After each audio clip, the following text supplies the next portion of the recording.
What's up, Canada? Great Northern Discussions. This one's for you. Just wrapped up another excellent episode with Adam Derges, otherwise known as Army of Great Men. You may follow him along on all his platforms. He's an excellent storyteller. He's a political commentator or an influencer or content creator, however you want to wrap him into. We just had a great conversation, and it took a bit of a turn. We talked about some topics that you might be of interest to you. Of course, we talked about the referendum. Of course, we talked about Canadian politics and the future of Alberta within or without Canada. Anyway, it's a really good one. Just tune in. We had a great time. Again, many thanks to our sponsors, Lone Star Directional Drilling.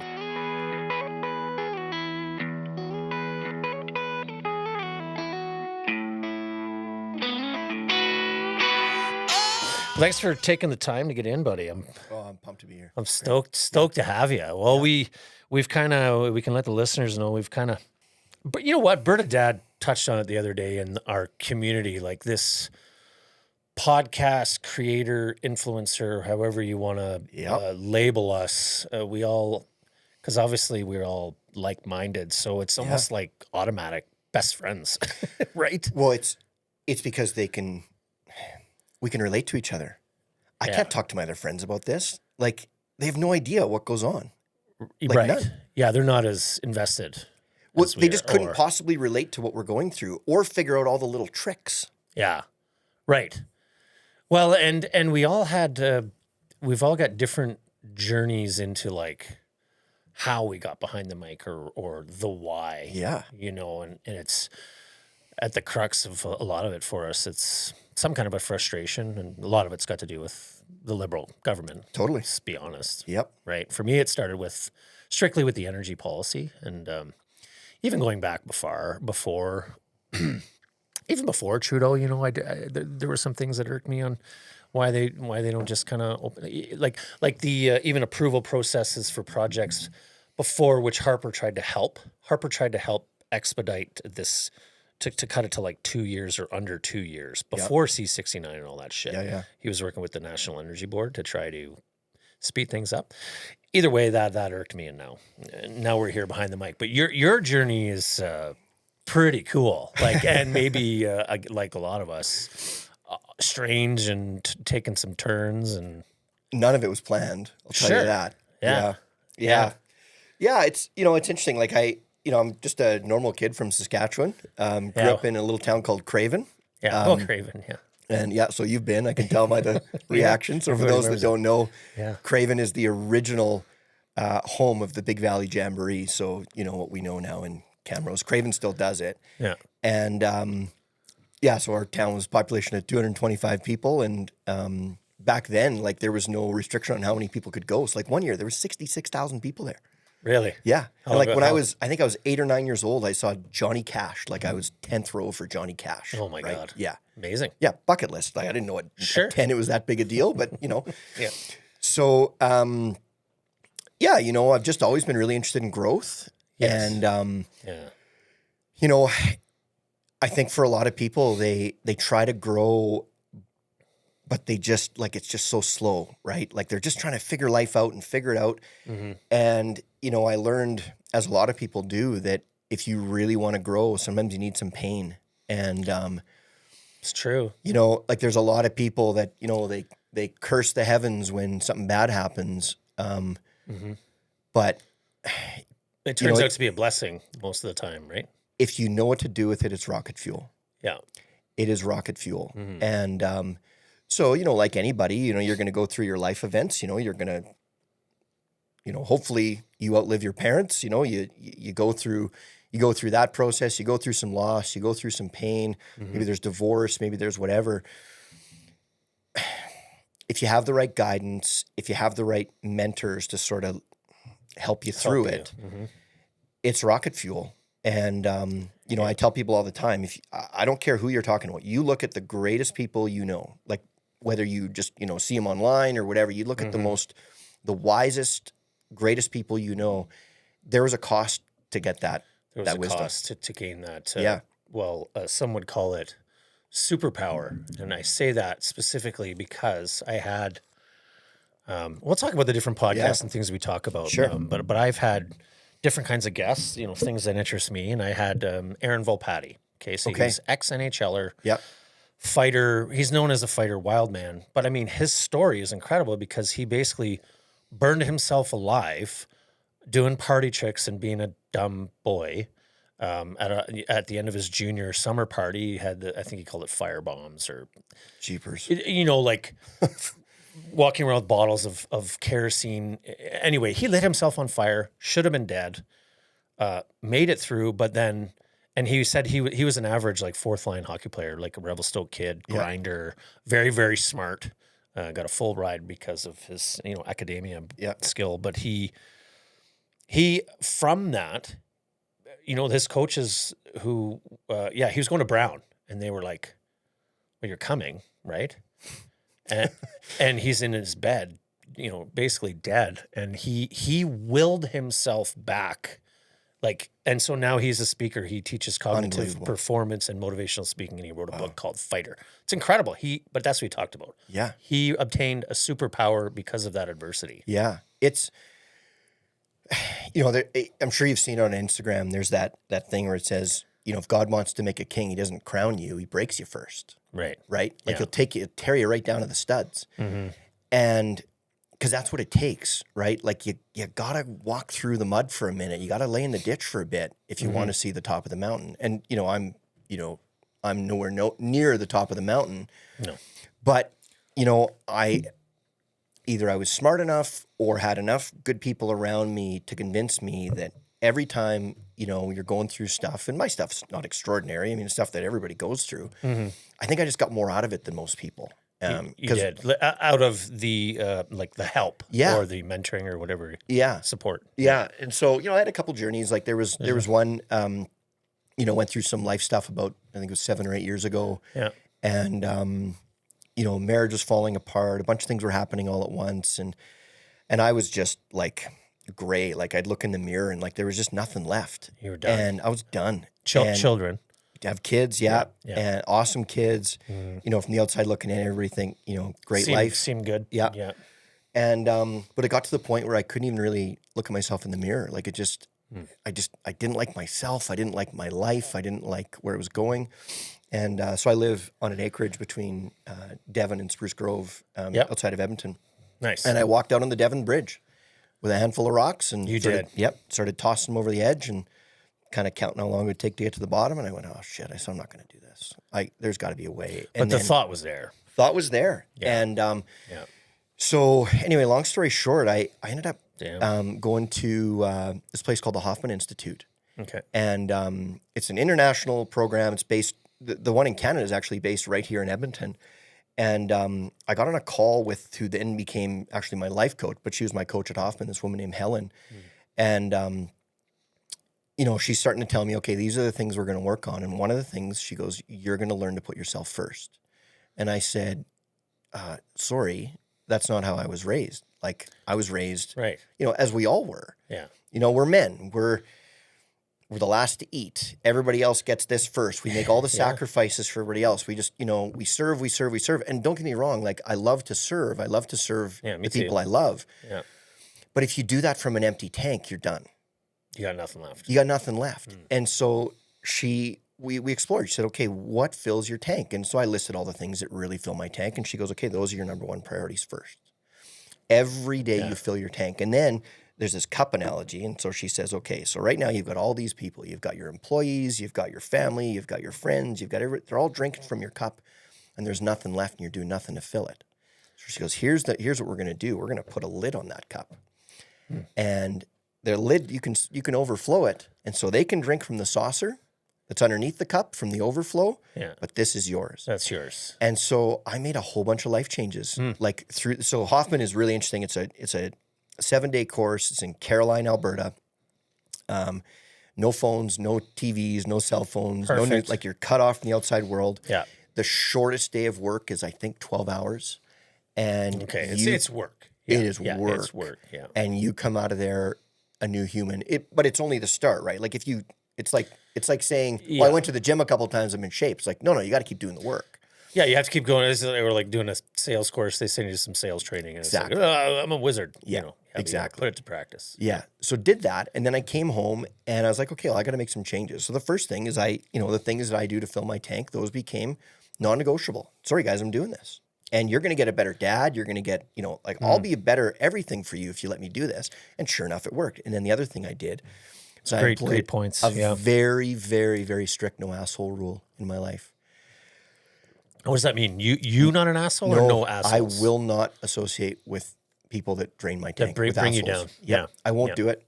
It's just, like whether you're in tune with other people's energy or not, whether you know it or not, they bring you up, they bring you down.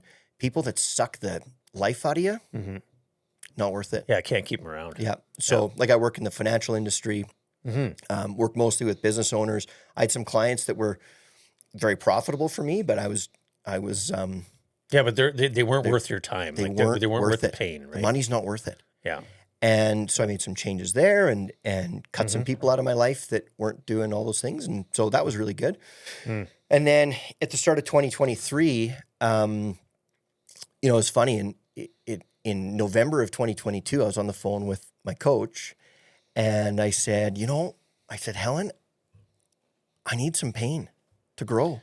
Now, I don't want to cut you off. Yeah.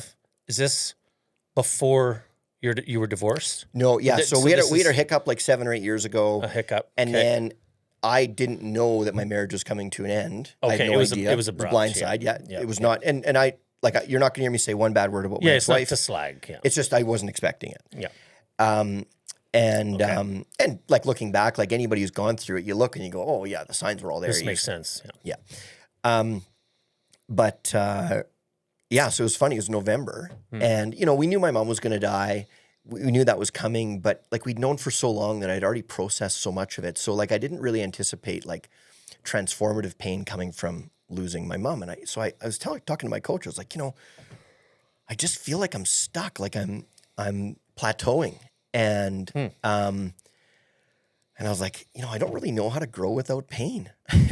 I said, and I don't see any pain on my horizon. Like, I'm kind of, Yeah, it's not like you're looking for it, but right. you need something to get you out of the rut. Well, then January of 2023, I got the wallop from my divorce, and it went okay. That was a premonition. Premonition, yeah. So total blindside. Had no idea it was coming. Shitty. And how old were your kids at the time? You don't have to say 2 years ago. Yeah, like late teens. Okay. Yeah. I don't know how some people are super protective and I mean, like I don't put my kids online. But I've got 17-year-old son, 18-year-old son, 19-year-old daughter, and then I raised my ex's.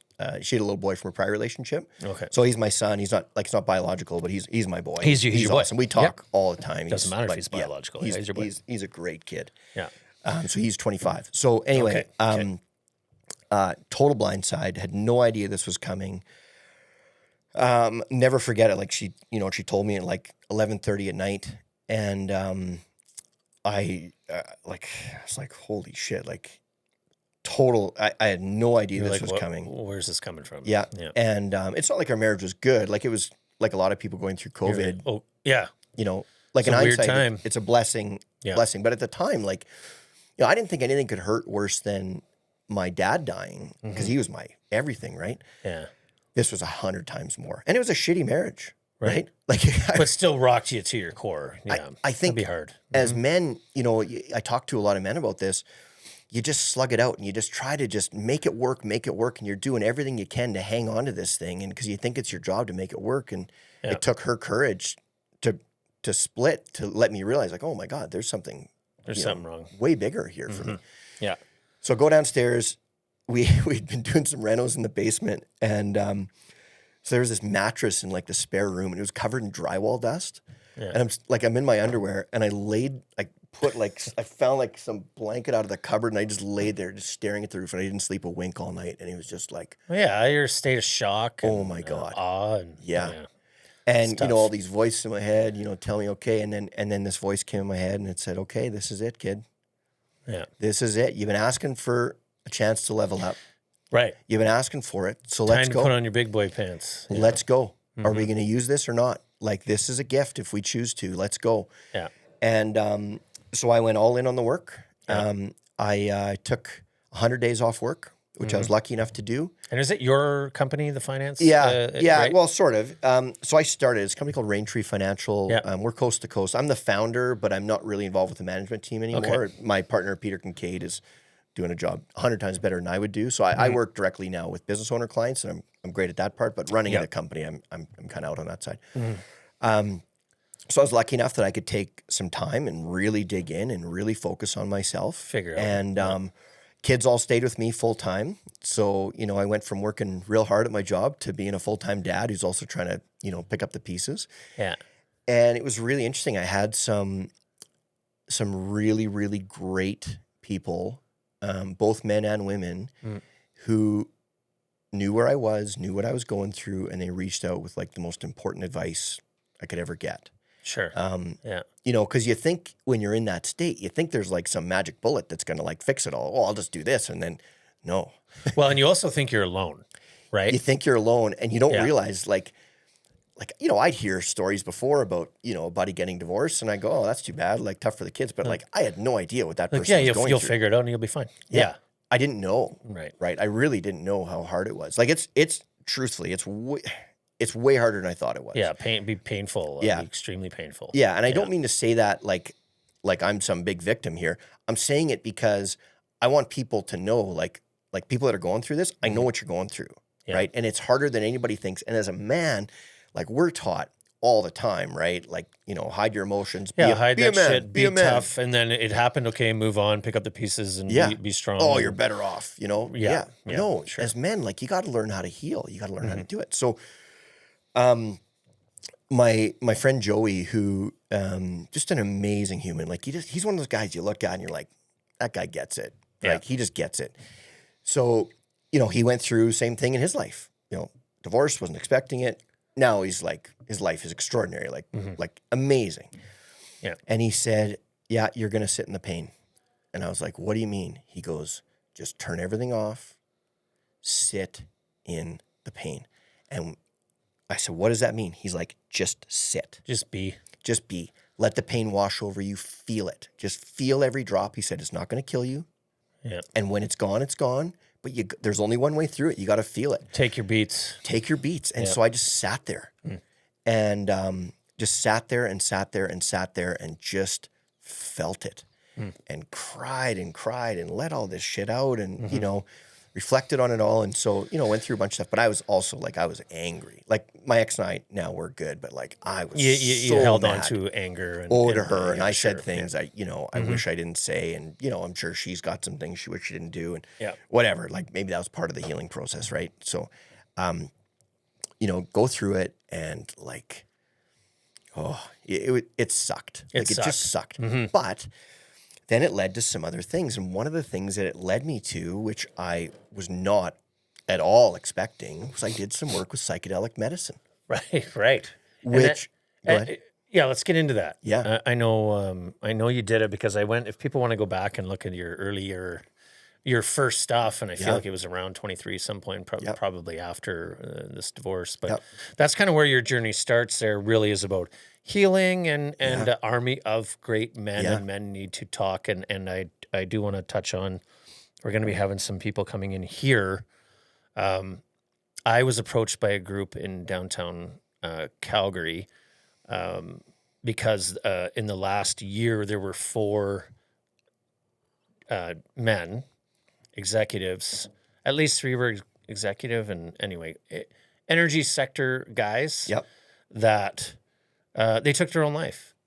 4 people, 4 guys, and I think there's probably a lot more, but like this was like in our circle, and so guys, they want to talk and roundtable on specifically men's mental health, which is taking off, which is a good thing. And so, but what I meant to say is when you started, that's where you went, was bringing men together and talk about your feelings and it's okay and what you're going through. And then of course you had your psychedelic journeys on there. Yeah. And so like the inspiration behind the Army of Great Men, it's actually really interesting. So like I had done some work with, I did 8 ketamine therapy sessions to start at a clinic, which Eight sessions of ketamine. Yeah, so you start small, and then each one gets a little Okay. more, and you go through these little journeys, and it was interesting. You trip out on ketamine? I mean, I don't take. It's I a mean, I'm yeah, taking that it's stuff, Well, first off, I don't know how or why anybody would do ketamine recreationally. Like I can't imagine anything. What's the high like? It's like a dream. Right. I don't know. Hard to explain. It's really hard to explain, but you have all these visions. They tell you like before you start. So you have to go through like a full evaluation with a psychologist and a psychiatrist to make sure that, you don't have like schizophrenia in your family or this or that. Right. Most people use ketamine to cure depression. Oh, Like okay. everybody in there, and it has really good effects for that. I wasn't depressed. I was just hurting, right? Like, but I wasn't depressed. No, you wouldn't be clinically diagnosed. You God, would be no. depressed in that moment I guess you don't call it depression then. Well, I don't think being sad and being depressed are the same thing. Right. It's Right? not. Like I wasn't lethargic. I wasn't like, it's not that I couldn't get out of bed. No, you were just I was heartbroken sad. and Yeah. sad. Yeah. Yeah. Yeah. So, went through 8 sessions of that. It was really interesting. They tell you to have your question ready for God in case you meet him. And so I thought long and hard, and I will not tell anybody my question because I don't want to, if anybody tells me their question, then I'll tell you mine. Okay. But I don't want to, I don't want people to use my question without thinking of it on their own, if that makes get sense. your own, right? bring Get it- your own. Yeah. Right? Do your own work. Sure.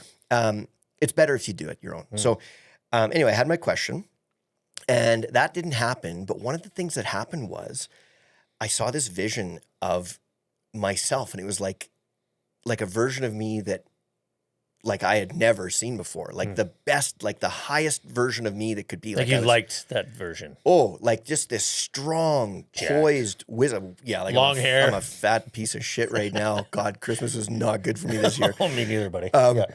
So, but I saw this version of me. I was like, oh man, like, so who's this? Like, why can't I be that? And then I just stared and I watched this for a while, and I watched like this version of me like interact with people and have this like strength and this wisdom. And I was like, why can't I be that guy? Yeah. And I said, so the one thing that's really interesting about ketamine, it's almost like these headphones. So everything's kind of blurry except the things that aren't, but your voice is like high definition. Crystal clear. Yeah. Like the voice in your head is like as clear as it gets. So Yeah. I said, why can't I be that guy? And then that version of me looked and said, well, who do you think I am? You just got to let go of your bullshit. And then each session after that was a process of me letting go of one thing holding me back. So there was like, one of them was I was letting go of sadness. One was anger. One was inhibitions. One was, geez, I can't even remember now. Was there things like, or like drinking or No. just it was, like feelings or traits? It was like reforming the way you feel, and letting go of, like the anger one. The anger one was pretty funny. I didn't realize how mad I was, but like it goes and the emotion just hit me. And like if there were puppies in the room, I'd have kicked them. Like it's the maddest I've ever been. Yeah. And so my buddy Ryan, who was my chauffeur, because obviously you're not driving home after this, I was like 20 minutes in, and I grabbed my phone, I texted him, I said, you got to get me out of here. Like, I got to go home right now. He's like, dude, you just started. I'm like, I need a bat and a pillow, and I'm going to go crazy for a while. Yeah. And so I sort of stumble out of the thing, and I walked right into the psychiatrist's office, and I said, you need to give me more ketamine next time. And he's like, what? And I'm like, give me more. Write it down. Adam gets more ketamine. And he's like, are you okay? I'm like, I'm great. I'm really mad. I'm going to go home and beat up a pillow. And he's like, you got a ride? I was like, yeah, I got a ride. He's like, okay. He probably shouldn't have let me go, but whatever he did. Yeah. So then I go home and Ryan put on like Metallica. I think it's like Saint Anger or something. Oh, yeah, and we're get just something blasting going, this yeah. music. And I go home and I'm just wailing away. Beating on anyway, shit. let a whole bunch of stuff go that day. Yeah. But then in the last one, it was really neat. So I'd let go of everything. And in the last one, I got to see my dad. Oh, nice. And we barely talked. We just hugged. And we just had this most amazing hug ever. And it was like, and he was like, okay, he called me Adam's son. He's like, okay, Adam's son. Now, like, let's go. Like, you've done this work. Wow. Now it's time. Like, let's go. It's time. Said, okay. So, and then I stumbled into this woman. Like, I would say the ketamine therapy was a good place to start, but it would have been like the least impactful work that I've done. Okay. Sure. So like, I'm not sure I would go, and by the way, like, I don't recommend anybody does any of this stuff without, getting checked out by a psychiatrist. Check out first. You got to make sure, like, if you've got schizophrenia in your family or things like this stuff can send you a place you might never come back from. So, like, you really got to make sure that, you're eligible to do this stuff. Well, and to preface where I'm coming from, like, because my wife and I talk about it all the time. I just find it fascinating. Yeah. I don't, I'm not looking to do it. Right. I don't think. Yeah. But I do find it fascinating, and I have had some pretty wild incidents in my life, as people have, that maybe I haven't gotten over, or maybe I have. I don't know. But I do find it fascinating, and I have some friends, I think I told you offline separately, that do swear by this reset, and whether it's DMT or ayahuasca, maybe you can explain the difference, because I don't know. But they swear by this reset. Now, they were addicts, or a couple of them are addicts. It cured them. Yep. They're no longer addicts. Yep. And then another one, really, it's just anxiety, social anxiety. He resets. He feels good. He feels good about life. He feels recharged. It's interesting. So every medicine has a different utility. There's a different purpose to it. It can get you different things. But every medicine, it sounds like I'm going to sound like a quack when I say it, but every type of medicine has its own sort of wisdom to it, if that makes sense. And so with most of these medicines, they will present you with one of your problems. And with all of them but one, if you don't want to deal with it, you can just go, no, I'm done. I'm not dealing with this today. So the way I describe it is it'll always open a door for you. You still got to go through the door to make the work. It's not going to do it for you. And we'll talk about ayahuasca later, but ayahuasca is the only one where it's like, it'll put your problem here. And if you try to swipe, it's like, no. Like, we're dealing with this now, chief. Like, it's happening now. Yeah. And, but yeah, so I met this woman again through that Ryan guy that was my chauffeur who, he's well experienced with this stuff. And he introduced me to this woman named Jill. And, normally I'd say her name, but they're kind of cracking down on some of this stuff. So I'll just call her Jill. Okay. Yep. So they're cracking down on it, like practices, and they're not cracking down, but like, I mean, it's they're not supposed totally to market legal. it. Yeah, it's sort of like, So Jill's story is really interesting. She was a nurse who then left nursing to get her master's in sociology and psychology. She had some things that she wanted to deal with herself, so then she wanted to help others. So she goes and does that, graduates, and then has a headache and finds out she has a brain tumor, an incurable brain tumor. And she just got married to the love of her life, and this guy's like awesome. He's a great guy, and she's like the best. Like, she's like stunningly beautiful, super strong, kindest heart you've ever met. Like she's like a sister to me. Like, I just adore this woman. So, anyway, so she gets this brain tumor diagnosis, and they're like, yeah, like you're done. It's terminal. You're done. And she's like, yeah, I don't know if that's going to work for me. So she goes home, and her husband's sister is actually a psychedelic therapist out in BC. And so she had sent them some mushrooms. And so her husband's like, you want to do these mushrooms? Like, they're just coming home. Like, they're newlyweds. They just got the news. And she's like, why not? Why not? Yeah. And so he took less than he should have, and he slept all night. She took more than she should have and was up all night. Had a good one. And she woke up with the most perfect clarity ever. And she goes, I'm not taking the chemo. I'm not doing it. That's what mushrooms do, man. They give you clarity. It gave you clarity. And it gave her the message. And she said, find another way. And I'm not going to tell you the way that she did it, but it was mostly with meditation. And she basically convinced her body that she was a 93-year-old woman playing with her grandkids. And if you're a 93-year-old woman playing with your grandkids, you can't die at 35 of a brain tumor. Yeah. And so she cured her own brain tumor. She never took the chemo. She cured it. She's gone back for tests. It's not there. Unreal. Yeah. And then... And you do hear that. You hear it. Yeah. Your mind's pretty powerful either way, right? Your worst enemy or your best friend. And so she... then she got into psychedelic therapy. Okay. And so what she does, it's really cool. You take a combo of MDMA and psilocybin. Yeah. And psilocybin for folks is mushrooms. Yeah, magic mushrooms. Yeah. And so then you lay in a bed and she puts a sleep mask on you and you just lay there, and then you become your own therapist. And she takes notes. And like how much? Do you know? Oh, it's a pretty healthy dose. Yeah. Like, It was 130 milligrams of MDMA with a 65 milligram booster after like 90 minutes, and 4 grams of tea. Like that's a big dose, right? But that's a lot. But here's what happens. Okay. So if you took 4 grams of mushrooms on its own without the MDMA, just doing it on your own. yeah, because the MDMA softens it. It really sort of smooths it out. Okay. But if you did that and walked around, like you'd lose your mind. You'd lose your mind. Lose your mind. Yeah. Sleep mask changes that. When you have the sleep mask on, there are no visuals, and you go inward. And so you can take way more, but then also the MDMA smooths it out in a way that it just allows you to take more. And when you take those in combo, one of the things that happens is your ego is completely gone. You have no ego, and your mind and your heart are open. Yeah. And so you know how your ego really prevents you from getting to the root of a bunch of the things like shame or whatever. For sure. Like your ego's your All own the time. worst enemy. All the time. Yeah. And so your ego's gone. And then, okay, here's the way I would describe it. So I was trying to process my marriage, right? Yeah. So you know how, and we've all got that one. You've got that buddy, right, who got divorced, and his wife was brutal. And I'm not putting my wife in that category, but you just go and you go. We all know the case. We all know the case. Yeah. And you go, oh man, like you're so much better off. Like, thanks for that. And then like you'll be with your other buddies and be like, why can't he just see this as a good thing? It's because they can't. It's because he's hurt. Because he's hurt. Right. Yeah. Even though it sucked. Right. Yeah. So, but when you're in that space, you can look at it from the perspective of those other buddies that are like, dude, this is a gift.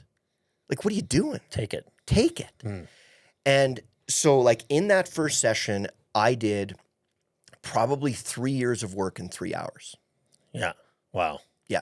Wow. Like, and that was a good sesh. It was a good session. Yeah. And at the end I purged, which is not normal. Normally, if you're going to puke from mushrooms, you're going to do it pretty early and then you won't get the experience. Yeah. But it was when I came out of it, I did a full purge, and Jill said it was only the second time she's ever seen it at the end. So that is your body expelling the leftover emotions and everything demons. else. Yeah. The demons. Yeah. I have exercised. Exercising. Yeah. Right. So, so yeah, that was really, really interesting. And then like I needed help getting to the car for my ride home. Like I was that week when I was done. Like I went all in. And how did you feel? So how about immediately after, were you regretting or just like in pain, like this was awful, or immediately after it was like euphoric and great? Or did it take time? It's in the conversation for one of the best days I've spent on this earth. Okay. Yeah. Wow. That's pretty relevant. Yeah. Yeah. Okay. Yeah. And I've had some great days. Yeah. Sure. But that one, you know, like if you judge your days based on the ones that you grow the most, it's hard to top that one. Yeah. But it was really neat. Like I started to see other things. Like once I sort of was processing some of these things, I had this vision of climbing a mountain. And I said, Jill, do you know how people climb mountains? And she's like, no, she's sort of laughing a little bit. And I said, they climb mountains because somebody else did it first. That's how they do it. Nobody could look at a mountain and go, well, I'm going to climb that. I'm just going to summit myself. I'm just going to just do it myself. Somebody else had to chart the path. They had to do it. Blaze the trail. They had to blaze the trail. And then so when you do it, you don't think about climbing a mountain. You think about just following in the footsteps that somebody else did. And I said, Jill, that's what I'm going to do. Because I had other friends that I knew had gone through, you know, whatever, divorce or job loss or whatever, things that sometimes break people. And you're like, how could that break you? It's like, well, it does. Like one of our buddies from Saskatchewan, he died. He died from a breakup. He literally just destroyed him. It destroyed him, and he turned to drugs and alcohol. And one day he didn't wake up. Like he was just putting so much shit in his body, he just didn't wake up. Yeah. And I went, you know, there's so many people out there who that's what they experienced. And I said, Jill, I'm going to teach people how to climb the mountain. And I said, and then when we're done, we're going to build an army. We're going to build an army of great men. It's like a literal epiphany. Yeah. And I said, we're going to start to take this world back. I said, because they've done everything they can, they being like society Just or whatever. Society, yeah. They're doing everything they can to neuter the men. And that's how they take over, right? You neuter the men, you can take over any society. And that's not a shot at women. It's just we need strong men. Yeah. Well, of course. Yeah. You need them. Yeah. And so then when we were done, it was really neat. So she she wrote it down in like big bold letters. She goes, Army of Great Men. And she goes, Adam, she's like, you should do a podcast and this is what it should be called. And I'm like, well, she's like, shit, Jill. I said, this name must be used.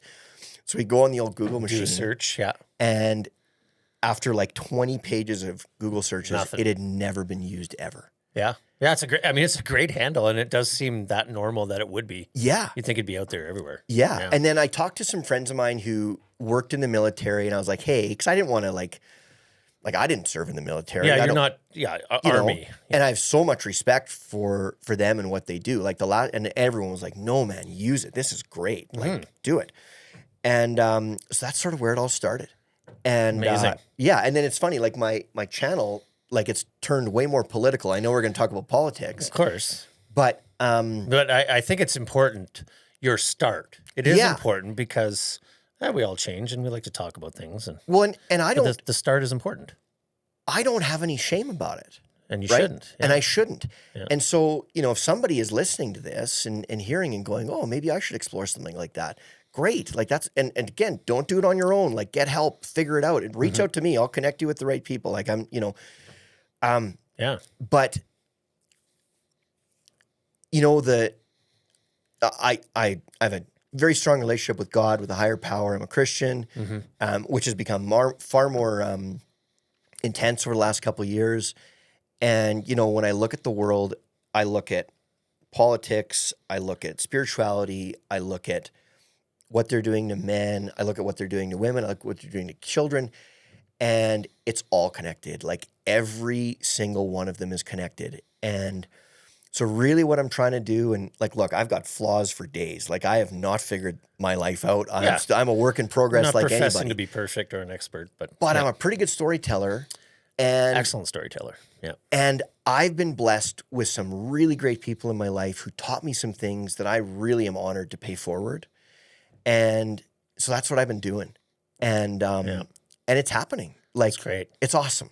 It is awesome. I love what you're doing. And I appreciate it. do I love like I told you before, I went all the way back and I was watching you documented, you went Colombia.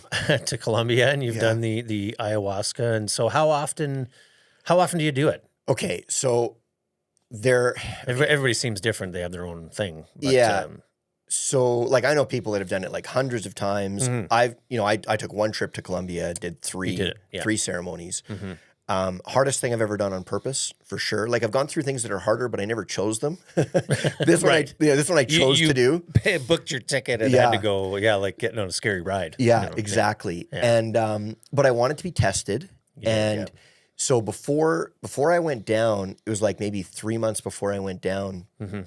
I had never done anything with psychedelic medicine that scared me before. Like it was always really safe. Yeah. And I was like, you know what? I want to test. Like I really want to test. And so I did a very heavy dose of LSD. Okay. And I got my test. And that was like... This was guided. Nope. This was on your own? This was just me. Yeah. Yeah. Did you throw mattresses up on the wall? And no, I went to my buddy's place. I shouldn't be laughing because that terrifies the shit out of me because I've only done it once. And I tripped balls. So it was a test, man. And I went through like all sorts of like I had this thing. It was probably like in reality like 30 Earth minutes. Yeah. But I got to go live a different life, and each one felt like a couple of months. Wow. Like one of them, I was like this rich billionaire, like son of a billionaire, and I had this like everything handed to me. And and another one, I was a drug addict in a ditch, and another one, I was here. You're living different lives. And then like looked at them all, and then I went, oh my God, like I think I'll pick this one. I think things are pretty good. Yeah, I'll take this one. And that was kind of neat. I had a really big epiphany that I may or may not talk about later. I'll probably get to it later. But anyway, I wanted to test. Yeah. And then I was like, okay. And then I made a mistake. I interviewed, have you ever heard of David Boyle? No. So he's great. So he's this Australian guy. He's got this podcast called I'm Quitting Alcohol. Okay. And he does. And had you been contemplating, or you did quit alcohol, or had you been? Oh no, this has nothing to do with me. Nothing to do. Okay, that's nothing to do with that. No, I drink. Yeah, I'm a casual drinker. Okay. Yeah. Okay. Yeah. That's nothing to do with that. Yeah. So, so anyway, David told this story. He's got this podcast where he does like a 7-minute podcast every day. He's a stand-up comedian. Yeah. And sometimes it's just him telling stories about back when he used to drink. And sometimes but they're all good. Like some of them are like really profound. Some of them are like pull your car over because you can't stop laughing and it's not safe to drive. You're laughing so hard. Yeah. So anyway, he said he went and did this ayahuasca experience. And so I just looked him up, reached out to him and said, hey, you want to come on my podcast and talk about it? And so he tells me this story. And his story was like deep and dark. And like he was like on the verge of the death portal, which is a whole different conversation. And anyway, I'm listening to this and I go, yeah, and you're terrified. Holy shit, I'm not going to do this. I don't want to cut you off. I want you to keep going, but these are the stories that I've heard from my friends who've done it. Yeah. Where they say it's absolutely terrifying and they were screaming their guts out and crying. And I was like, well, that doesn't sound appealing to me. But they're like, but after that part, I don't get. It doesn't connect for me. But anyway. If you only look at the worst parts of ayahuasca, nobody would do it. Yeah. Okay. Like fair. you puke your guts out. There's a decent chance you're going to shit your pants. Yeah. You're like, yeah, sounds awesome. Sign me up. Sounds great. Yeah. Right. So anyway, then, so I'm scheduled for, I think it was September of 24. Yeah, I think it was 24. Okay. Yeah. And so the guy who runs it's a guy named Sean Chester. He's this larger than life human. Like he looks like something out of a Marvel movie. Like he's got this great big beard. He's just jacked. Yeah. He's got this Rottweiler dog that like it's the biggest, strongest Rottie I've ever seen. And he lives in the jungle. Really? With his beautiful, beautiful girlfriend or wife now, sorry. And so anyway, her name's Abigail. She's great. So this guy used to work for Steve Wynn, like, the casino Steve Wynn. So he used to run like a bunch of clubs for him. And his story is crazy. Like you guys should look this up. So he's only ever let a couple people interview him. I'm one. The other one is Aubrey Marcus. Do you know who Aubrey Marcus is? Like one of the, yeah. So Aubrey and him grew up together. Okay. Yeah. And so he came on Aubrey's show and he tells this story like, oh my God, man. It's the craziest thing. So when he was building these clubs, he got kidnapped by these Russians. Oh, wow. And he woke up tied to a chair. And I think he was in like Macau or something. And he wakes up tied to a chair and they drugged him. And then in this, whatever drug they gave him, they worked with him on like building a club in the medicine, whatever the hell they gave him. And he thinks he knows what it is, but he's never told anybody. I don't know what the hell they extracted the idea for building something. Like yeah. And then after they were done, they're like, okay, this guy's cool. And so they were like buddies when they were done. Like it's like the craziest story ever. So anyway, crazy. Then his story is really neat. So he and Aubrey went down, I think it was to Peru, and they went down for an ayahuasca ceremony. And Sean had like a 0 out of 10 experience, did nothing. Aubrey had a really big one.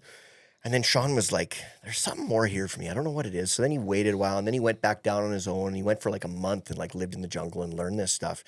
And then long story short, he decided, okay, this is what my life's going to be. I'm going to live in this medicine as often as possible. And I'm going to guide other people through it. And so usually when you go down to an ayahuasca, I don't like calling them a retreat because they sound like a holiday.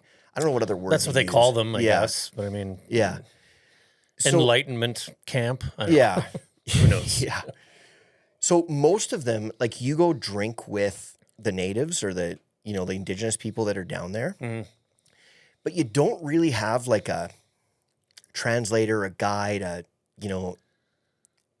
Sean's that. So he works with a taita. A taita's the medicine man or shaman or whatever. Shaman. Okay. But then Sean, like you live with Sean for the week and then he like sort of preps you on everything. And so you learn other medicines, like you learn the power of tobacco and you know what rapé is? No. Rapé it's like ground up tobacco and you blow it up your nose. Oh, you snort it. Yeah, it feels like you just snorted wasabi. Okay. It's really fun. Yeah, it feels like you just got punched in the face by... Below the back of your sinus cavity. Awful. Yeah. But it like wakes you up. Wakes you up. Then there's another one, like there's these eye drops. I think it's called like Sananga or something, where it's like they burn, but your eyes are like super clear when you're done. And anyway, Crazy. They teach you all these other medicines. And then he teaches you like throughout the week, like how to integrate what you've discovered and everything. And, but the taita and the Maloka, so the Maloka is the medicine house that you're in, all of that and your setting and the fact that you're on these indigenous lands that have been doing this forever, all those things add up to being every bit as important as the medicine itself. Like Yeah. every bit as I important. could see that. Yeah. Mhm. And so the taita that served me, his name's Taita Aristida. And I didn't realize at the time, but so in the region we were in, I think it's called the Siona region, there's like about 50 tribes, and it's about a 7-hour radius. And he is not just the taita of his tribe, he's the head taita for all 50. So he's the taita of the taitas. He's the guy. So he's 65 years old. He's older now. I think he's 65 when I was there. He's got a 3-year-old daughter. He's this little guy. He's like 5'5". Yeah. He's like Dalai Lama meets Yoda meets like, his dad lived to be 119 and his mom lived to be 120. Wow. And they start drinking this medicine at 3 months of age. You're kidding. Yep. It's just part of them. Yeah. It's part of them. Yeah. And like at 3 months, like they start with like a thimble. And then like, so he drinks 2 or 3 times a week, every week, like clockwork. Ayahuasca. Huh. And then like a couple times a year, he'll do like a much bigger dose. And then when it's really neat, like, so when we were there on the second ceremony, we had to actually cancel what we were doing because there was some emergency with all 50 tribes. And so Taita Aristida had to lead. Saw that. Yeah. Yeah. He had to lead them all. So what they do is the taitas from every tribe come and meet and they all drink together. They get in the medicine together and then they figure out whatever they got to do and then they deal with it. It's almost like they're drinking like a superpower spinach, like Popeye and spinach, and but for your brain taking and your something for soul. Interesting. Yeah. Wild. It's wild. Wild. So anyway, so first ceremony, and they prepare you for it all. And like, you know, I don't speak Spanish. Taita doesn't speak English. Sean actually at the time his Spanish wasn't very good. So they used like a Google Translate. Yeah. And so before this first ceremony, everybody goes in with their intentions. And you tell the Taita your intentions. What are you here for? And then he talks back. And so the first one, he's sort of looking at you, just trying to figure out, like, you're reading your energy. Like, who is this person? Like, you know, and then he hears the translation. He's like, okay. And then he figures out, because he is on the side and he's like a really big part of like activating the medicine and helping you in the medicine, but he's got to know your story in order to do that. Okay. Yep. So, and then, so you set your hammock up and I forgot a sleeping bag. I didn't, like, they say, you bring a sleeping bag. I'm like, what are you talking about? I'm from Saskatchewan. Travel with a sleeping bag. Yeah, I'm from Saskatchewan. I'm going to need a sleeping bag in Colombia. Like, no, I'll be okay. I'm fine. Thanks. Yeah. Well, it turned out you need a sleeping bag. Yeah. It's really cold. So, but I wore a toque. Oh, there you go. And everyone, like the Taita, like he just like, where'd you get that? I want one of those. Greatest thing ever. Don't sell a lot of toques in Truly Colombia. Canadian. As Canadian as You're it like, gets. I got 40 of these things. Yeah. Yeah. So first ceremony starts. And so they call you up and you drink your cup and they do a little prayer and everything. Actually, this is one of the really interesting things that I was not expecting. So I was a Christian at the time, but not like, I hadn't committed yet. Devout. Yeah. And I wouldn't call myself devout. It's my guy. Like I don't go to church. It's not my thing. I've been exploring it on my own, but like, I think men have sort of ruined a lot of things of organized religion. They have, and organized religion has a really bad name right now, and it is under attack, whether people want to admit it or not. Christianity is under attack. 100%. It just is. And we'll get to that in a bit for sure. Yeah. But what I was not expecting was, so here's this man, and he served me the medicine, and around his neck was a photo of Jesus Christ. Huh. Yeah, you're thinking, why? What? Like, how does this work? And then I found out later. So the story is, they didn't learn about Jesus through like missionaries or anything like that. They learned about him in the medicine. He came to them in the medicine, said, "Hey, I want to work with you guys." Huh. So like for generations, yeah, it's crazy. That's the story of how they came to know about Jesus. And then that is fascinating. Yeah. Actually. That's a whole nother episode. Seriously. Yeah. Yeah, that's bonkers. Yeah. Like you'd think the white man would have brought it to them. Nope. Huh. Yep. Well, it's shit. crazy. Okay. Crazy. All right. So I get the first cup. And so they call everybody up one by one. And so you drink your first cup. And it sort of tastes like if you took like muddy slough water and then like strained it through like a homeless man's underwear. It's like, that's about what it tastes like. sounds appealing. It's really good. Yeah. Nice. You had a couple. Yeah. Yeah. You can't wait for more. So take the first cup and then just go lay in the hammock and like nothing is happening. You wait. Like nothing. And so like 3 hours goes by and like I'm just sitting there and I can hear the other people that are in the ceremony, and they're doing their thing. They're puking. I They're can like, tell. so they're in it. Yeah, they're in the medicine. They're in it. Yeah, we're just laying in the hammock, and nothing's you can happened. hear it. But for me, Okay. like zero, nothing. And so then Sean comes over and he goes, "Hey, I'd like to offer you a second cup." And I was like, "Yeah, like thank God, let's go." And I wasn't even like remotely sick, like no puking. He goes, "Okay, I'll be back in a couple minutes to bring you up." I said, "Okay." The second I agreed to the second cup, all of a sudden, Right there. puked like I've never puked before, like coming out of your toes. Oh, wow. And you like before you go down, like you got to get cleaned up. You got to follow a diet. You got to clean your body out and everything, right? So, and then Sean just looked over and he sort of smiled and he's like, "Okay, here we go. Like now it's go time." Buckle up. So it was like the medicine stayed there for as long as it could, and then as soon as it knew that there's another one, okay, we got to make room for the next cup. Okay. So, okay, go up, get the next cup. Still nothing happened. Nothing. And then I hear Taita. So he does these things. He does these little chants and he sort of energizes the room and he gets things moving. And so I can hear him. He's got this like big branch and he's like going over and makes these funny noises like whoosh, whoosh. And he makes these like funny noises and these chants and stuff. And then when he got to me, again, I'm 0 out of 10. He gets to me. Once he got over top of me, it was like someone took a car battery and hooked it up to my toes and it was just phew, Gone. let's go. Yeah. And so at the time, like I'm going down there and this was going on in my personal life. So dating after divorce is easy. It's easy. It's fun. Yeah. It's like there's lots of options. There's so many people that are going through it. You can meet so many, like it's awesome. Yeah.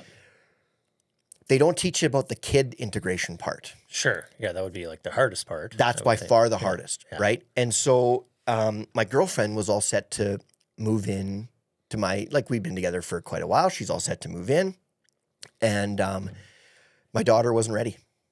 And that's a big deal. And I didn't know she wasn't ready. Okay. And then so what do kids do when they feel trapped? They lash out. Lash out. Yeah. And so she gave me, I gotta be careful because I don't want to make my daughter look bad because she's awesome. But it was basically like I was gonna have to choose between my daughter and my girlfriend. And of course that's not a choice. Like I love my girlfriend, but like it's just not a choice, right? Yeah. And I had not done a very good job of checking in with those kids to make sure that they, they said they were on board. They said they were okay, but like obviously they weren't. Truly, right? yeah.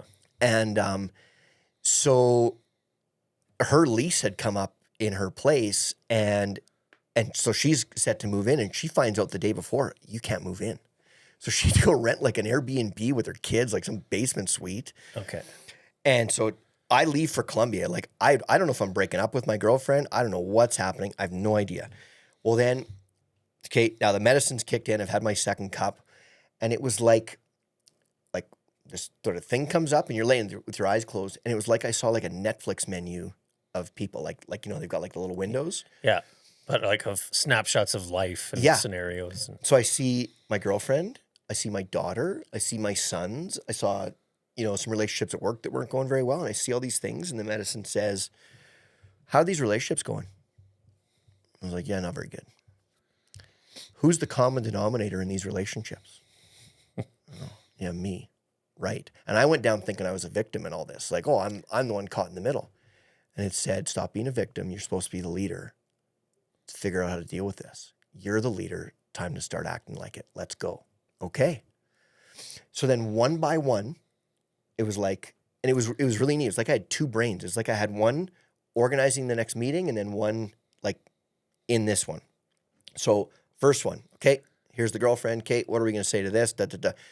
My daughter, what are you going to say here? And it told me what to say. And the way it told me is I watched myself telling them what I needed to say. Like you actually got to see a playback of. It was like I was watching Netflix. Wow. And it told me like, this is what you say. Well then, so like, I can't wait to like when fast forward. Now you want to pause it and go take care of business. Call, right? Yeah. So I didn't do that. Once we got back to Sean's place the next morning, all I did is I grabbed my phone and I texted my daughter and I told her exactly what the medicine told me to tell her. Really? That's all that happened. She breaks down. Oh my God, this is what I needed to hear. Thank you. I didn't say anything about what was going on with my girlfriend. Like she knew what was going on. without any encouragement from me, anything. She calls my girlfriend. She apologizes. She said, hey, you know, we got to make this work. Okay, great. And then the next day said, hey, where are you right now? And she's like, here. She's like, okay, pack your shit. I'm coming to get you. So while I was in Colombia, my daughter grabbed my truck, drove to my girlfriend's place, packed her shit, and moved her in. Wow. So I went from thinking we were breaking up to coming home to this these blended family. Unresolved issues heading into terrifying trips. And then you, wow. So it, I mean, in that case, and in most of them that I hear, it truly helped. So truly helped you. What I would say is it's not just truth serum. How would I word this? So they call ayahuasca the grandmother, right? Mm-hmm. And that's what it feels like. It feels like you're getting a lesson from like the wisest, strongest, sternest grandma you've ever seen. Like where you don't argue. Yeah. Like, no, this is how we're... it. Yeah. Yeah. And so yeah, that was pretty neat. And then 2 more ceremonies after that. Yeah. Well, anyway, you swear by it, and I don't recommend it to everybody. No, you're honest about it too. You know, like I'm going back in September. I think it's September. It might be October. But I like on the way here, I was actually just on the phone with Sean. And what we're going to do is we're going to actually, I'm going to put together my own group. So it's 6 people. So me plus 5. And we're going to go down together. So I get my own group for the next one. Yeah, that's great. And we're going to go and fight some demons. I gotta ask my buddy. I won't drop his name here, but I'm definitely gonna tell him. He follows along anyway. Yep. He is one of the ones who does his resets, and he does go to Colombia. So he's gonna. I wonder if it's the same. Could be. I have no clue. Yeah. He doesn't give us all the details all the time. You'll have to let me know. Because I think he thinks we think he's nuts, but he's like, anytime you want to talk about it, and I'm like, I always do. I just find it fascinating. Yeah. You know? Oh, it's fascinating. Incredible stuff. Well, okay, so we just did a magic carpet ride.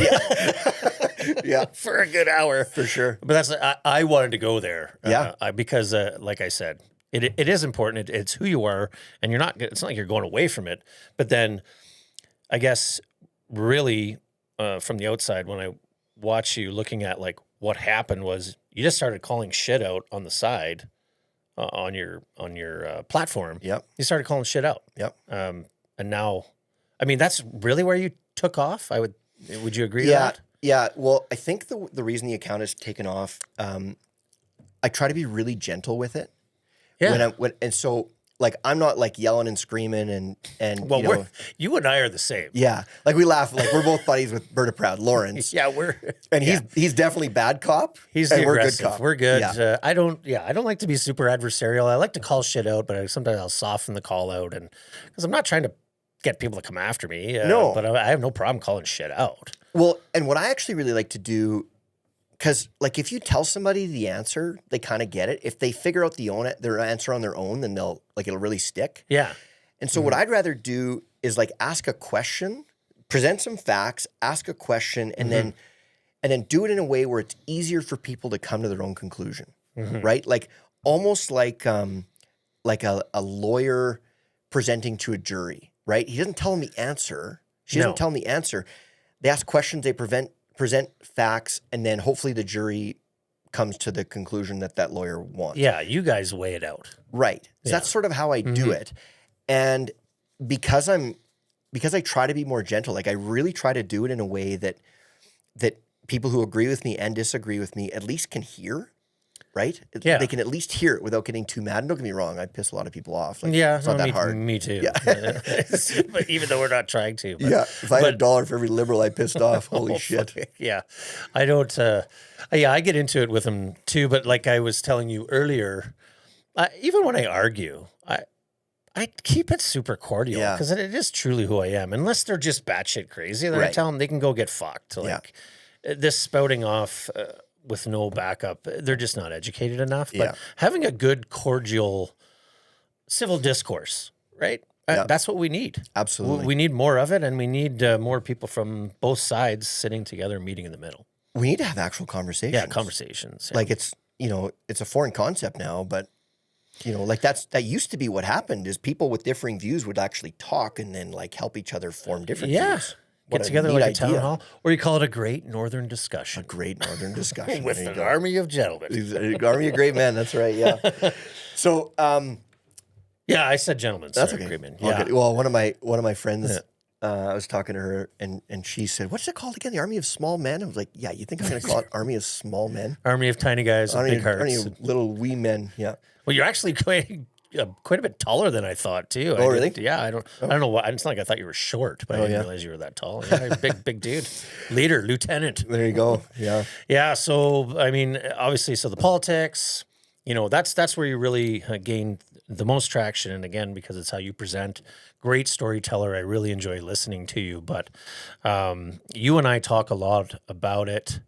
Right now, it's like the hottest topic, and I mean, these episodes sometimes that we do, sometimes the topic just consumes everything, but it has to right now, and that is Alberta separation and the referendum. It's such a big deal, and Alberta Prosperity Project. So where are you at with that, and how you feeling? So, and how'd you get there? Yeah. So, you know, like and I'm guessing you were the same way. There were a lot of years where, like, it wouldn't have been possible to be more of a patriot than I was, right? Yeah. Like, dude, I got to play for Team Canada. Really? In the early 2000s. No, I was cut. Let's keep that out. I won't even put that out there. I'll cut it, edit it out. But I had a stint with the national team. I mean, yes, I was always Canadian. Yeah. Never thought twice. It was an honor to represent the nation, of course. Well, and like I would be that guy where, you know, like I get emotional if you heard, you know, the national anthem at the right game. Yeah. You know, they and I still do every time they bring a soldier up, you know, like I'm always wiping away get teary. tears. And, yeah. And you know, like I was as proud Canadian as there is in this world. And I started to notice that really changing because I resented so much about what's happening. And, you know, part of why I like telling my story and my journey with all these things is when I look at what they're doing to men, I always look at why. What's the agenda? Why would you do this? What's the goal right? Here?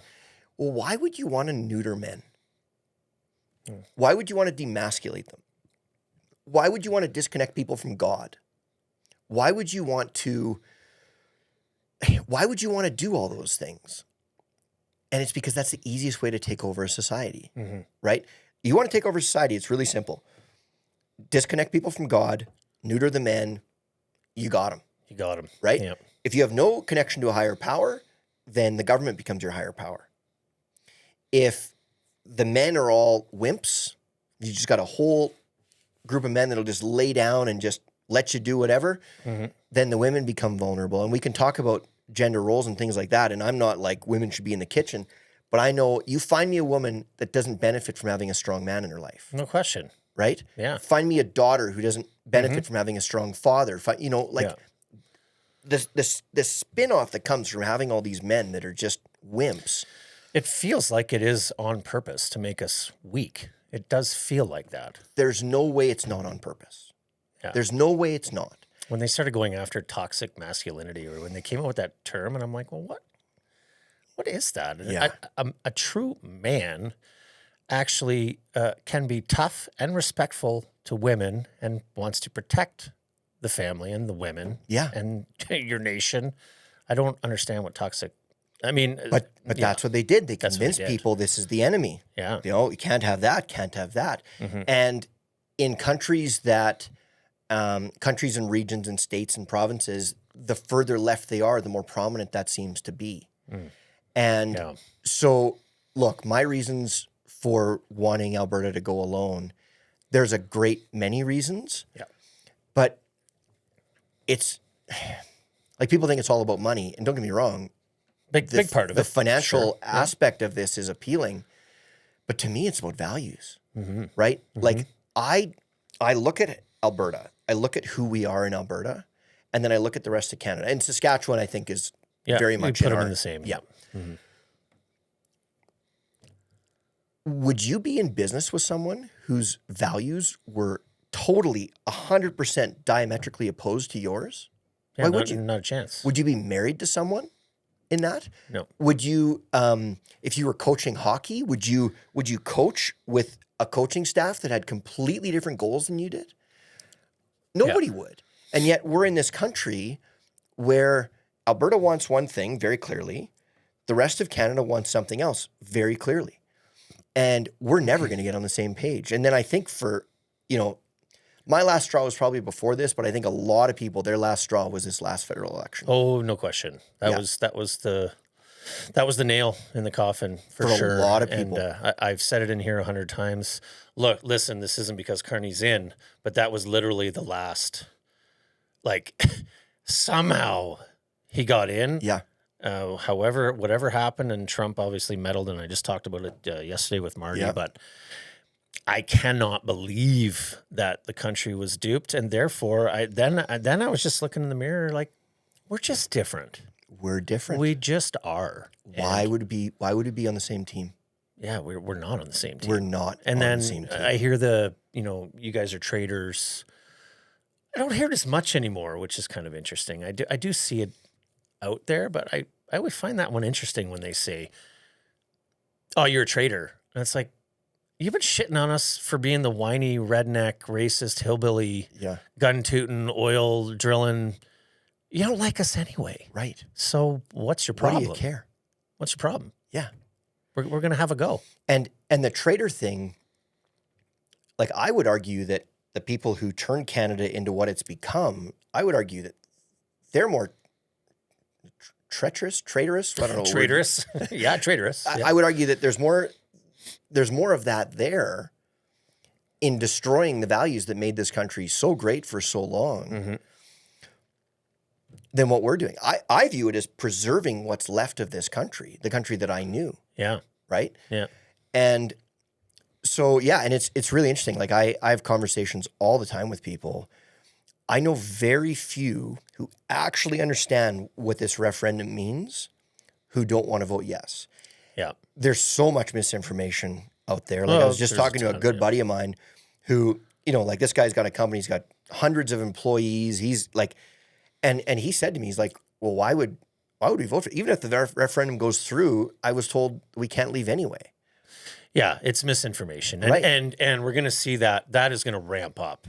All the onslaughts of attacks and articles and the media, they're all going to be on, they actually can't leave, and actually there's no path, and blah, blah, blah. Yep. When there clearly is a legal path, which is there's why not just we a are legal here. Every path exists. Every path. There's an answer to every question. Now, you might not like every answer. Yeah. And the one thing that bothers me is and I know what they're doing, right? They're trying to sell the dream. Oh, we're going to be tax-free and we're going to be this. Yeah. Yeah. But do you know what it's going to take to get there? Oh, that the real work would begin after this is, and it's not going to be easy. No, of course, and it's without question going to be a couple steps back to take a whole bunch of steps forward. But anybody who's trying to convince people that this transition is going to be easy or a walk in the park, they are either ignorant or they're lying to you. No, it's going to be a lot of work. Well, we're in for a fight, and this is just the beginning of collecting the signatures. But I often think about Danielle too, because I'm such a fan. All of us are, my family, and most of my friends are. Obviously, she's got her haters, but she's in such a tough spot because she's as Albertan as it gets. I mean, you listen to her. I listened to her speak 20 years ago, 15 years. I mean, she's as Albertan as it gets. 100%. She is the premier of a province within the Canadian Federation. That is her job. So I think the APP really which they're doing phenomenal work, the Alberta Prosperity Project, they just really need to tread cautiously, continue to get out the information. They've done phenomenal work. I'm not citing anything. I'm just saying they need to be careful, because I think both need to be careful, because a lot of Danielle's base support separating. Yep. So I think there's a risk with that. There's a risk. The risk is we split the vote on the right. Yeah. Another party emerges. Which is what we do. Can't do that. Yeah. And she, I have no idea. I've met her. I have no idea where she stands on this. Like, I don't. Yeah, and I can only say, echo what she said publicly. Yeah. I have no clue either. Yeah, exactly. But I do know how much she respects our voice and the need to make a vote, because she's done everything she can to remove every roadblock so this referendum is a possibility. Mm-hmm. And at the very least, regardless of where she stands on how she would vote in this case, regardless of that, the fact that she has given us the ability to do it is something that we should all respect. Yes, she's left the door open. She's left it open. She also, knowing in doing that, she knowingly left herself open to attacks from the other side, because they're like, well, see, she supports separating. Well, she's just saying, I'm listening to the people. This is what the people want. They want to have a vote. It's a no-win for her. It is a no-win for her, yeah. Yep. Terrible. Yeah, which is why I respect her so much, because Me too. Yeah, she's awesome. I think she's incredible. She's a phenomenal leader, and people can. I mean, it doesn't matter how good you are, even if you're the perfect president, premier, whatever, prime minister of all time. Yep. You're going to have a sect that hates you. You can't. It's impossible not to piss people off. But one thing you said there that I think we should go down is, you mentioned she appreciates like our voices, and then I thought about our this community. I wanted to talk about the community. I hadn't planned to, but the podcaster influencer. It's the neatest thing, Yeah, I had no fucking idea that, I'm like, I'm just going to give it a try and get on the mic and educate on energy and talk about drilling and fracking and politics and whatever, and just yap, because I enjoy yapping, and clearly you do too. Yep. But now it's opened up this door. I had like Jasmine in here, Lane, who was just so good. I mean, right behind Joe Rogan at one point during the election. I mean, she's top 1%, I would argue, for podcasters. Wow. We become friends. She helps me a lot. But then, then you have Michelle Ferreri, who is a juggernaut in herself. And she lost her seat, and she's still doing great work. Yeah. The one guy that is kind of like a mystery to all of us in the community is Mario, right? Who is... I love his work because he's an investigative journalist. He is. And he's incredible. I look at what it takes for me to put together a reel for a day. And then I look at him, and he's doing like 3 or 4 a day that would take me 2 weeks to do. I don't know how he does it. Well, I thought about that. And I think a part of it is that we've seen together, there was an issue lately. We'll just say it. Like Berta Dad had, his daughter was being doxxed online. They tagged his daughter. Yep. We're all in chatting in cahoots online, trying to track down and put together the pieces. And then you've got Adventures with Sable coming in there. You brought her into the fold. And I just like this coming together. And it's not just us, but people come to us now with information. Because I have, a fraction of your platform, and both of us together have a fraction of Mario. Yeah. Oh, Mario's huge. Alberta, and then Mario. But when you start to have a bit of a platform, then people are feeding you nuggets, and then you can chase them. And they give you real tangible information. They do. Right? Yeah. Yeah. And that would certainly help. I'm not saying that's why. It's part of why I try to be as active as I can with, but there's so much that comes to you, right? It's there's hundreds of messages. A lot of crap. Yeah. A lot of crap. Sorting through it. It was funny. My girlfriend now, she's helping me manage all this stuff. And I would say, what are you doing? I'm like, I'm trying to answer these messages. How many, she didn't believe me. Well, then she gets access to all my accounts. She's like, holy shit. Okay. Yeah, there's a lot here. Well, and some of them are worthy. They are. Some of them are worthy to look into. And I wish I could talk about it, but there was a case in Ontario. There was just some shit going on with an MP in Ontario, a Liberal MP, and I was pulled right into it. And hey, do you want to expose this information? Yeah. And I just, at the time, I do this.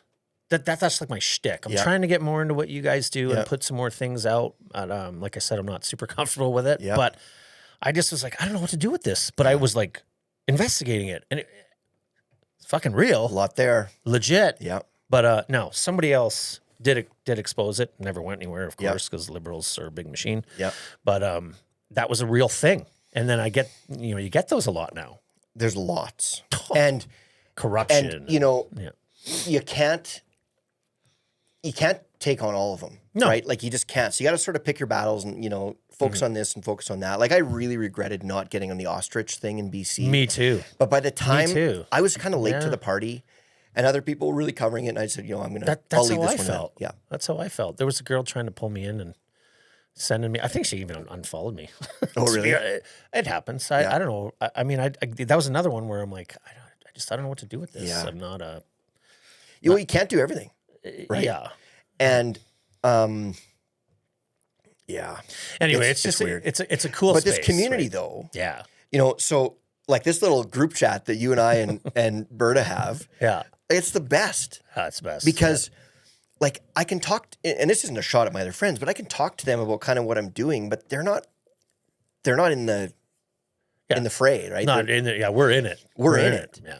And so it's super interesting to hear these other perspectives. But then the other thing, and so a really good buddy of mine named Lee Forsberg, he's like more of a brother than a friend, Okay. Lives in Regina. Yeah. His wife, Holly, she's been an Instagram influencer forever. She sells like her own clothing lines and stuff Okay. there. And, Yep. this is their And career. does well. Yeah. Yeah. So he was sort of mentoring me early on like this and that. And I had like 300 followers or something. Yeah, we've all been there, yeah. Yeah. And so he's sort of mentoring me on this and that and everything else and like sort of teaching me like the little tricks. And then once my account sort of went a little crazy, then it sort of puts you in this club and then you can talk to other people Yeah. who, and then ask them their tricks and how do you do this and how do you pick a sponsor and how do you do that and blah, blah, blah. And they'll all help.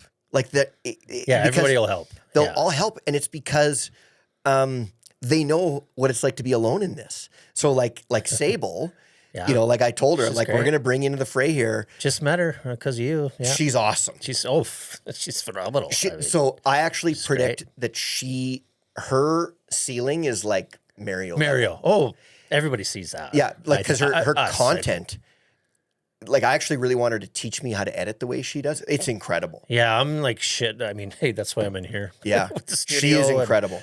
It's hard to do that. The editing and the quick. Yeah. It's a whole new thing. I just discovered that. Did you see my post yesterday? I had like an animated.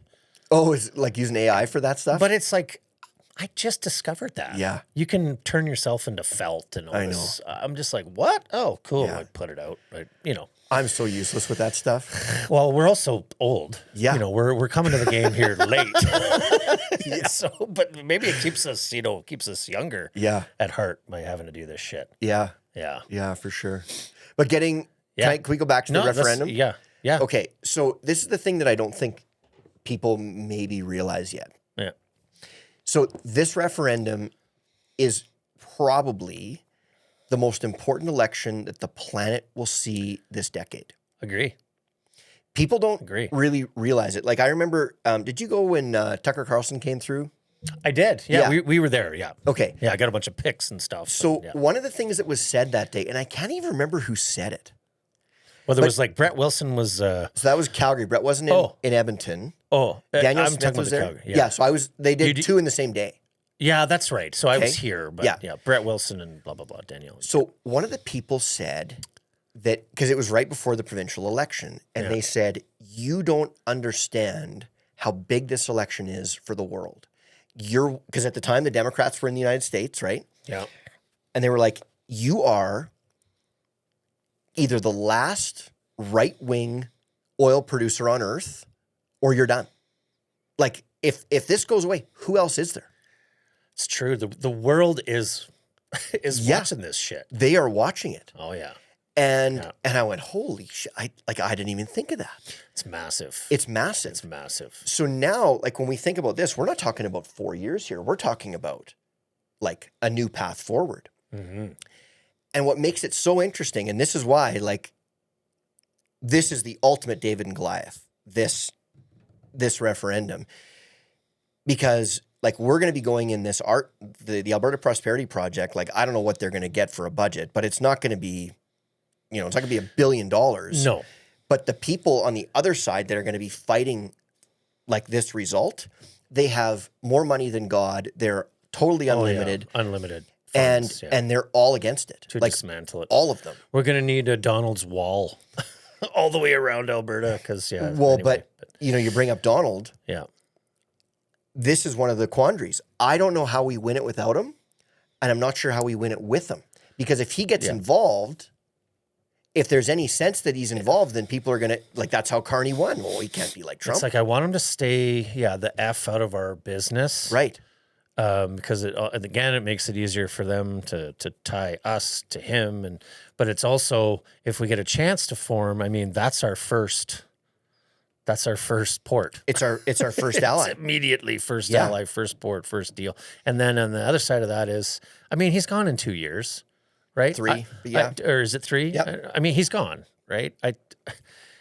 For everything good he's done policy-wise, he's just so polarizing and hated that there's just not a chance that guy is ever going to get back in. They're going to have to go try to dismantle everything that he's done. So this is another factor in why this vote is so monumental, and we will never get another shot either. Because this is it. Too many people are coming here too.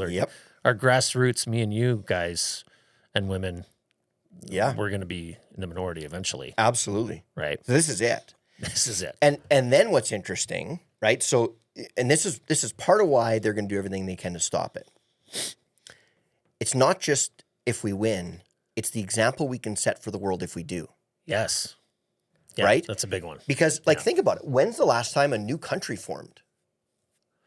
I don't even know the answer. I'm thinking only because I'm the World Juniors. I'm thinking, right? Like Czechoslovakia, maybe is the most, so they call it Czechia. Right. It was Czech Republic, and then it went Czechia. Anyway, I don't know. That's the only one I can think of. But so then imagine starting a new country, and let's assume that if Alberta goes, Saskatchewan follows. Okay? Yeah. Assume. Safe assumption. So not only are we a new country, we are a new country that's arguably the most resource-rich area on the planet that has been stifled and muffled by the country that surrounds us. Mm-hmm.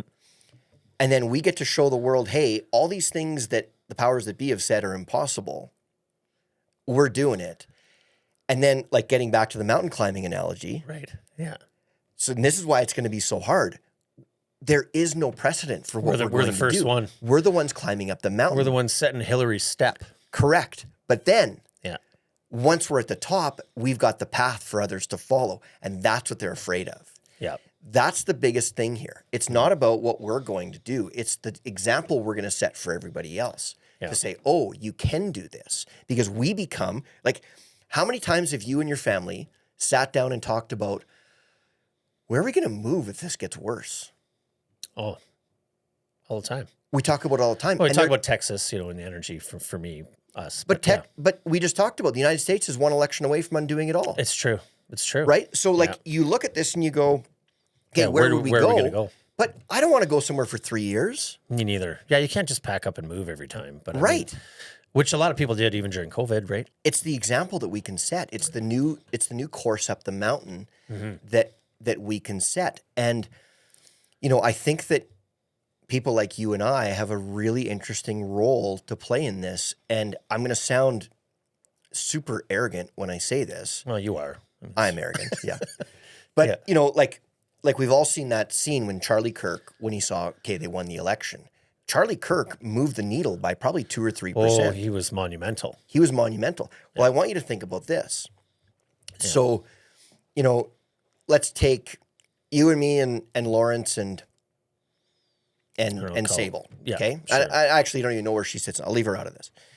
So you take 3 or 4 influencers. Maybe there's 300,000 touch points we've got. Yeah. Right. Let's say that there is 2 million people that vote in this referendum. Yeah, we need which is about that. Mm-hmm. If we get 200,000 votes, that's 10%. Yeah. And that is not out of the that is not out of the question. It's not. And so, I think that we have an incredible responsibility and something that needs to be taken really, really seriously to make sure that our job in this is to present people with the information that they need so that their vote is an informed one. Yeah. Because, I don't tell people how to vote. No, never. Because never. Different priorities are for different people. If you're in this walk of life, here was one the other day, and I don't know the answer to this. Somebody reached out and said, I have a criminal record. I've put my life together. I've done everything I can to put it together. Now I'm married, kids, all this stuff, but I still have a criminal record. Right now I can travel within Canada. If the referendum comes down, can I still do that? They asked you that question. Wow. Yeah. And I don't know the answer to that. I don't know. The answer for that guy might be, no, you should vote no. This will be bad for you. I don't know. I mean, yeah, I don't know. I just keep thinking, well, you're dual. We're going to be dual citizen. I would think. If it ever goes through, we would be dual. But yeah, it's just, hey, good on that person for thinking about it. Exactly. They're thinking ahead. Yeah. Right. And so That's I think good. what we have to do is work with all these people to help make sure that all of their needs all their questions are being met. That they can make an informed vote. And we talk about the most important election or vote that the world will see this decade. Nobody, not one person in Alberta will ever vote on anything more important than this. No, one way or another. And they're gonna have to vote. You're gonna have your say. And we got to help educate them on the good that can come of it. And obviously, there's going to be all kinds of cases. There's things that they bring to us that we don't know the answer, and maybe even the people at the Alberta Prosperity Project don't have the answer, but they will dig into that. You have to remember these again. This is a grassroots movement. 100%. Like we're not running it. This is not a party here. Nope. This is a grassroots citizen-led initiative. Yep. And good on these people for taking the initiative, and we're all willing to lend our voice in whatever way possible. I can't. But I'm also not going to lie to people. I'm not going to sway them. Yeah. And I'm not going to tell anybody it's going to be easier than you think it is. No. This is going to suck. Like one way or another. It's going to be hard. And I mean, not to cut you off, it might be a little bit like the COVID times. Like there might be some family friction here. 100%. Right? Absolutely. Coming. You might have one half of your family being like, maybe we should give it a go. And the other would be like, you're a fucking traitor and a racist. I would just urge everybody to remain calm and cordial and let's talk it out, because that's what we do as Albertans. We can have those things they used to have, the conversations. What are they called? Conversations. Yeah. Yeah. Get everybody on the ayahuasca and we'll have the answer immediately. 1 week. Yeah, we'd have it all. Ayahuasca day. Yeah, exactly. But yeah, no, I'm really excited about it. And then, when you look at who Albertans are, I'll bet on us all day. Me too. Hey? Love Alberta. Alberta and Saskatchewan. I dare you to travel the world and find a better group of people. Doesn't get better. Nope. And that's a lot. That's saying a lot, because I've lived everywhere in this country. I'm not sure if you lived everywhere, and I'm a big proponent of the Maritimes. Yep. However, they vote Liberal though. I don't different culture. That's just their culture, man. Yeah. It's just their culture. They think everything's fine and the roads, and they feel safe. And I don't know. I don't want to speak on behalf of the people. Reg and Josh at Elevator are doing a great job out there trying to move the needle. But there you go. Anyway, buddy, you are a legend. I love what you're doing. I love the stories. Appreciate it. Phenomenal work. We'll keep it up, and we'll get you back in here again. Love it. And you're going to come on my show. Oh, 100%. We promised to home and home. 100%. I got some stories for you. Oh, I can't wait. Yeah, this is awesome. And I love the work you're doing. And like this setup, man, like this is like. Yeah. It's a deadly studio. Hey. Oh, I love it. It's phenomenal. Yeah. It's good. This might end up costing me a bunch of money trying to recreate this. Yeah. It was a bad idea. It's a big room for here in my basement, but I had to knock out the ceiling. No, it's not in my basement. I say it a lot. People think it is in my basement, but no, it's not. Yeah, it's awesome. Anyway, thanks for what you're doing, man. And honestly, man, like I can't say enough what that little chat we've got means. It makes me feel like I'm not alone. I got a brother in arms, Well, and you and I are here to help walk Berta off the ledge, let's be honest. Yeah. He runs a little hot. He's a little high strung. Yeah. We love him. For sure. Okay, buddy. Thanks, awesome. pal. This is great. Thank you.